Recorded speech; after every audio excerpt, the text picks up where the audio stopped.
In 1520, Ferdinand Magellan's fleet reached the southern tip of South America, and his chronicler Antonio Pigafetta wrote something unusual in the expedition journal. He described encountering people of extraordinary physical size, so tall that Europeans reportedly reached only to their waists. He used the word giant. He was not being poetic. I want to be precise about what Pigafetta was. He was not a romantic novelist or a sailor prone to embellishment. He was an educated Venetian nobleman keeping an official expedition record, with professional and reputational stakes in accuracy. He described these encounters in clinical detail. He estimated, he measured, he compared proportions. The mainstream explanation for all of this is reasonable, and I mean that without irony. The Tehuelche people of Patagonia were genuinely among the tallest populations in the world, averaging somewhere between 5'11" and 6'3", extraordinary by 16th century European standards, where the average adult male stood closer to 5'5". The contrast was real. The exaggeration theory fits neatly. Europeans arrived small, encountered people significantly larger, and wrote about it in terms coloured by shock and cultural distance. The accounts ballooned in the retelling. That happens. I can hold this explanation and find it credible. The problem is that it asks me to hold it against some inconvenient specifics. Pigafetta was not the only one. For roughly the next 2 centuries, essentially every major European expedition that passed through the Strait of Magellan returned with the same category of report. Pedro Sarmiento de Gamboa made it. Francis Drake made it. John Byron, a Royal Navy officer, made it in 1764, each independently, each specific. Byron's account was published in the Gentleman's Magazine and caused a notable sensation across educated Europe. He described individuals between 7 and 9 feet tall, measured, or claimed to have measured, with something approaching naval precision. This was not a sailor's yarn passed across a tavern table. It was a serving officer's official report. If this were the accumulation of legend, you would expect the accounts to inflate over time in the predictable way myths do. Instead, they stay remarkably consistent in structure and type across 200 years of independent documentation. That consistency is not what exaggeration looks like. Exaggeration drifts. This didn't drift. It held its shape. Now I want to move somewhere else entirely. Because Patagonia is only one corner of what I'm looking at, and if I stay there too long, the picture stays too small. Let me take you to the interior of the Eurasian continent, and to a name that once appeared on every serious European map of the world. In the 18th century, European cartographers used a single term to describe a vast, poorly understood region stretching from the Caspian Sea to the Pacific coast, from Siberia southward to the edges of Persia and China. They called it Tartaria, Grand Tartary on the most ambitious maps. Guillaume de Lisle charted it in 1706. Philip Johann von Strahlenberg, a Swedish officer captured at the Battle of Poltava in 1709 and held prisoner in Siberia for 13 years, mapped much of this territory from direct observation. His 1730 publication, based on years of walking the ground himself, remains one of the most detailed early European accounts of the region. Tartaria was not mythology. It appeared in encyclopedias, in diplomatic correspondence, in the trade literature of multiple European empires. The 1771 edition of Encyclopedia Britannica gives it a formal entry. It was a recognized geographic designation used across competing national cartographic traditions to describe an enormous stretch of the Earth's surface, that Europe couldn't quite categorize. The mainstream account of its disappearance is administratively coherent.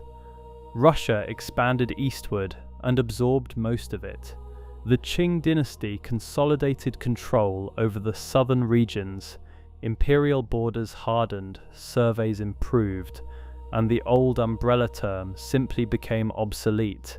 Ambiguous designations die when the map becomes more precise. This is what happens.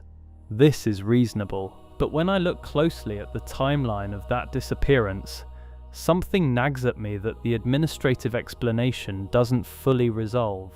When geographic categories die naturally, they tend to leave transitional residue, hybrid terminology, competing naming conventions, documents that use the old word alongside the new for decades before the old one finally fades. The erasure of Tartaria from cartographic usage was relatively swift and relatively coordinated across traditions that had no formal mechanism for coordination. Russian imperial maps, British Admiralty charts, French geographic publications, they all moved away from the term within roughly the same compressed window.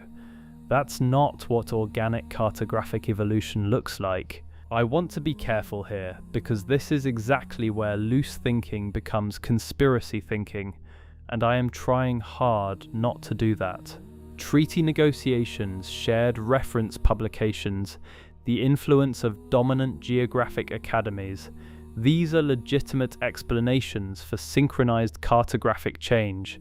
I examine them and find they account for most of what I'm seeing, but not quite all. Now let me bring this back to the physical record.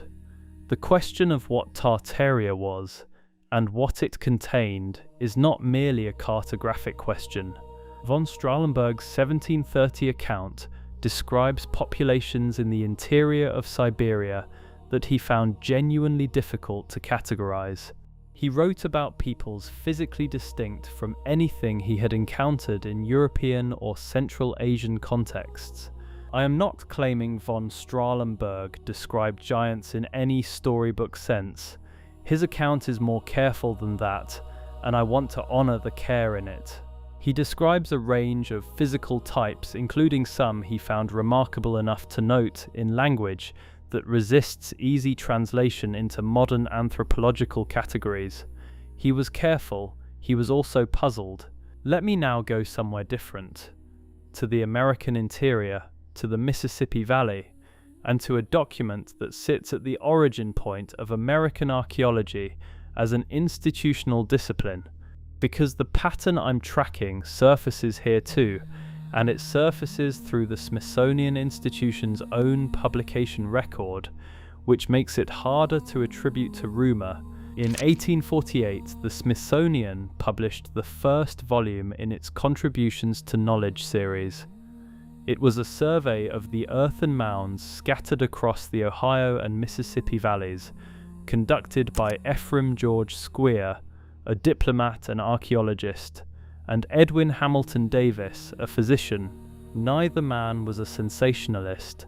Their work was careful, and it was foundational. Ancient Monuments of the Mississippi Valley remains a serious document in American archaeology. Inside it, Squier and Davis describe human skeletal remains found within the mounds at multiple sites. Most of the remains fall within normal ranges. Some do not. The authors note discrepancies in stature, carefully, without excess, in the measured language of researchers recording what they actually found.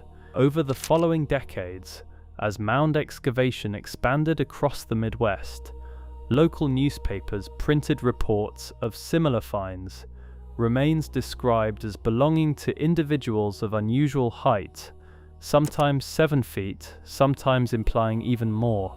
Most of these accounts came from non-specialists, and I would not rest a case on them alone, but Squier and Davis were specialists.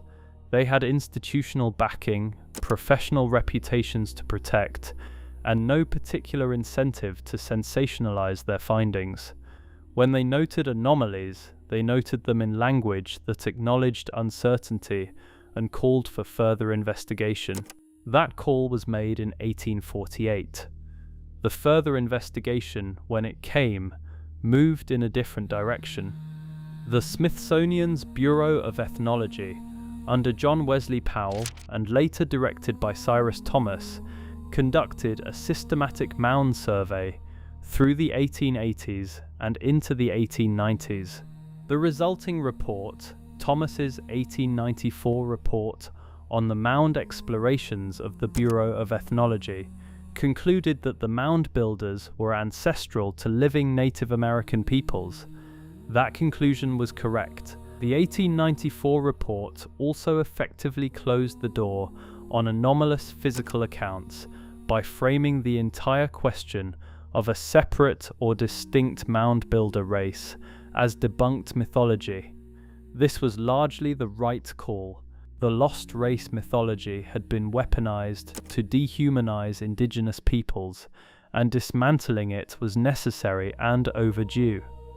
I hold that history, and I do not dismiss it, but in the process of dismantling the mythology, the report filtered the specific anomalous observations made by people like Squier and Davis into the same general category as the wilder newspaper accounts, resolved as measurement error or misidentification, and moved on. The mythology was addressed.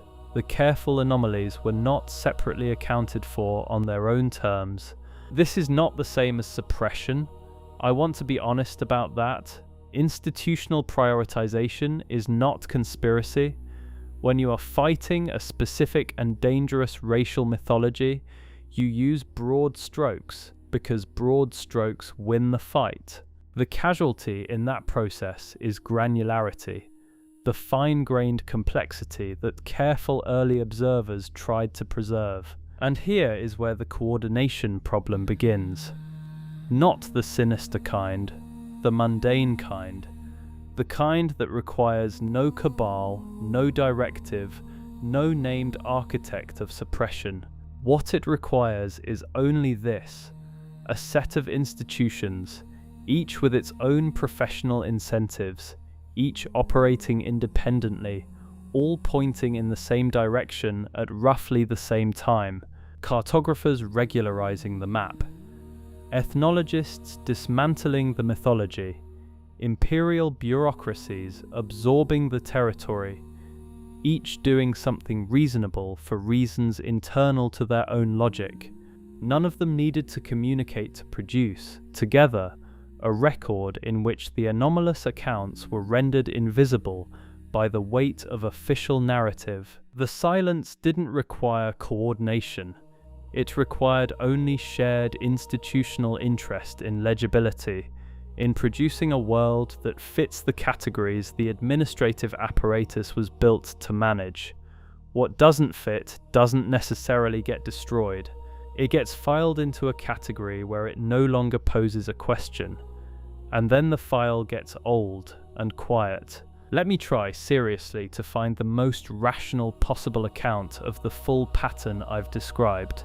Pigafetta and Byron's Patagonian giants, exaggerated accounts of genuinely tall people, inflated by cultural shock and the rhetorical habits of expedition writing.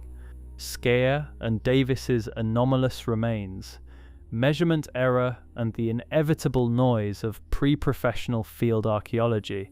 Fair, von Strahlenberg's unusual Siberian populations, genuine ethnic and physical diversity in a region so vast that encountering unfamiliar physical types was statistically unremarkable. The erasure of Tartaria, the normal death of an administrative category under pressure from hardening imperial borders.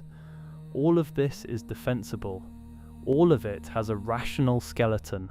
I mean that sincerely. But the rational account requires me to accept that a consistent category of observation, individuals described as physically anomalous in size, appeared repeatedly across independent observers, across separate centuries and continents, and that in every single instance, the observer was wrong in exactly the same direction.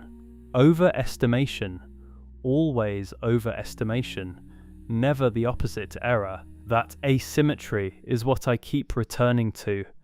Errors, when they are random, scatter. They go over and they go under. They produce noise.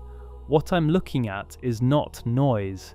It is a signal that consistently points one direction across a span of time and geography, that makes coincidence increasingly uncomfortable as an explanation. Not impossible, uncomfortable. I want to say something about the word giant, because I think it is doing damage to the inquiry. When Pigafetta used it, he was working within a 16th century framework that attached genuine anatomical meaning to the term, something substantially beyond ordinary. He was not invoking fairy tale. He was reaching for the closest descriptive category available to him in his moment. The problem with the word is that it immediately invites a reader to picture something from legend, and the moment that happens, the serious observer gets filed next to the mythmakers, and the inquiry is effectively over. This is worth noticing, not because it proves anything, but because it illustrates how categorization shapes what we allow ourselves to honestly examine. 300 years is not deep history. The early 18th century produced newspapers, surveyed maps, institutional correspondence, and expedition journals written by trained observers who employed consistent methodology. We tend to treat it as impossibly remote because it contains many human lifetimes.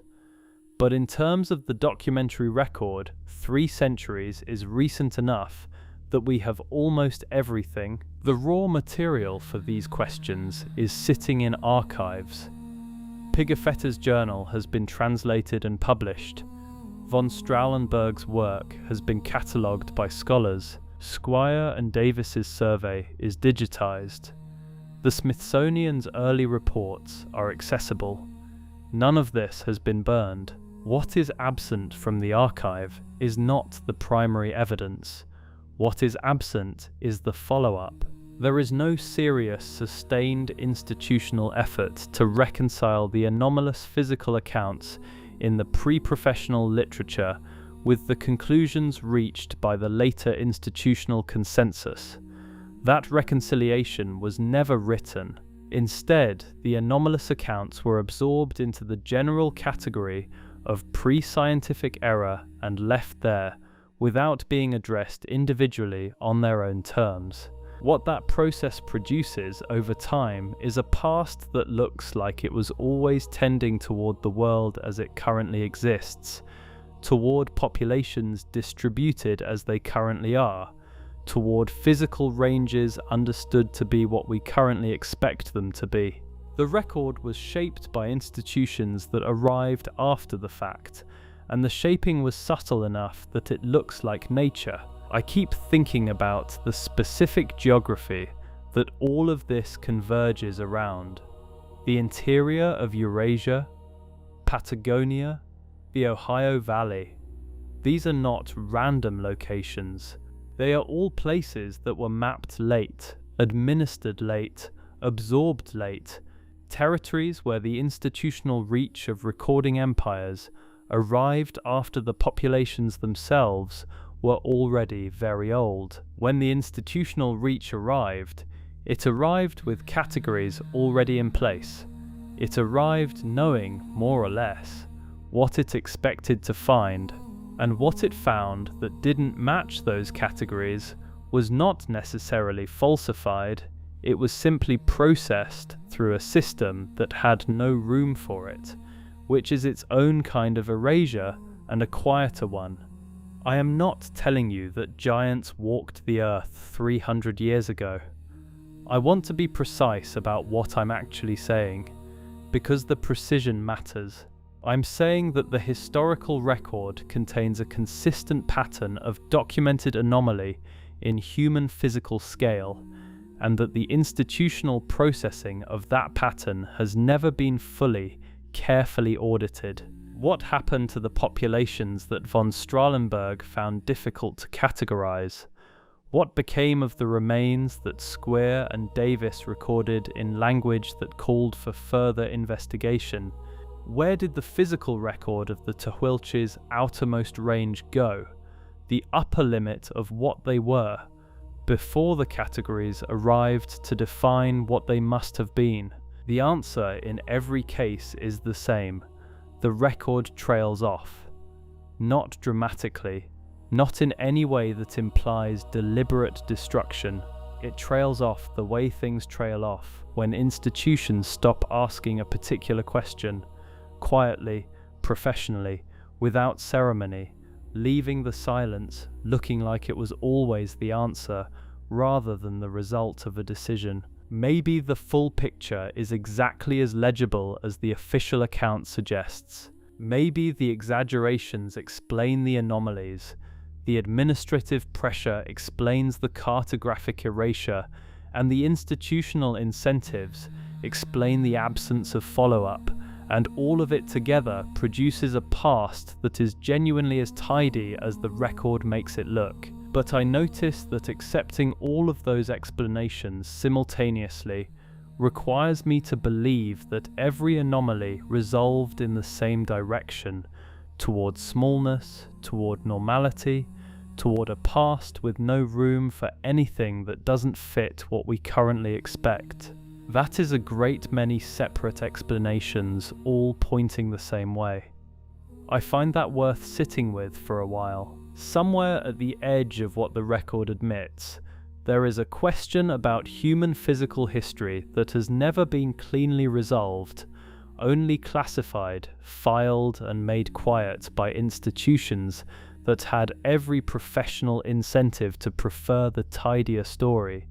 I'm not claiming to know what's on the other side of that classification. I'm only standing here in the silence just past the last filed document, looking at a door the official account keeps insisting was never there.